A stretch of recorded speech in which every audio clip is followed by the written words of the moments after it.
মানিকগঞ্জ সদর উপজেলার হাতিপাড়া ইউনিয়নের বনপাড়িল এলাকায় ৯ বছর বয়সী শিশু আতিকা হত্যার ঘটনাকে কেন্দ্র করে এলাকা জুড়ে তীব্র ক্ষোভ ও উত্তেজনা ছড়িয়ে পড়েছে। মর্মান্তিক এ ঘটনার জেরে বিক্ষুব্ধ জনতার গণপিটুনিতে ২ জন নিহত হওয়ার ঘটনাও ঘটেছে। স্থানীয় সূত্রে জানা যায়, ১৬ এপ্রিল বৃহস্পতিবার বিকেলে বনপাড়িল এলাকার একটি ভুট্টা ক্ষেত থেকে আতিকার মরদেহ উদ্ধার করা হয়। ২০০-র বেশি সার্ভিস ও ফিচারে লেনদেনের সব বিকাশ অ্যাপে সম্ভব।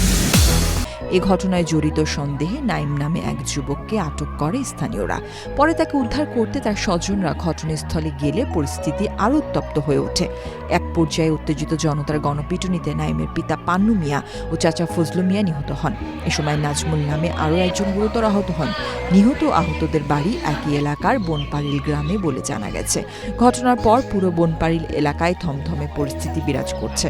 আইনশৃঙ্খলা পরিস্থিতি নিয়ন্ত্রণে রাখতে এলাকায় অতিরিক্ত পুলিশ মোতায়েন করা হয়েছে। রাতেই পুলিশের ঊর্ধ্বতন কর্মকর্তারা ঘটনাস্থল পরিদর্শন করেছেন। প্রশাসনের পক্ষ থেকে জানানো হয়েছে, শিশু আতিকার হত্যার প্রকৃত রহস্য উদ্ঘাটনে তদন্ত শুরু হয়েছে। পাশাপাশি গণপিটুনির ঘটনায় জড়িতদের শনাক্ত করে তাদের বিরুদ্ধে আইনানুগ ব্যবস্থা গ্রহণ করা হবে। এদিকে ঘটনার পর এলাকাবাসীর মধ্যে চরম উদ্বেগ ও আতঙ্ক বিরাজ করছে। দ্রুত সুষ্ঠু তদন্ত এবং দোষীদের দৃষ্টান্তমূলক শাস্তির দাবি জানিয়েছেন স্থানীয়রা।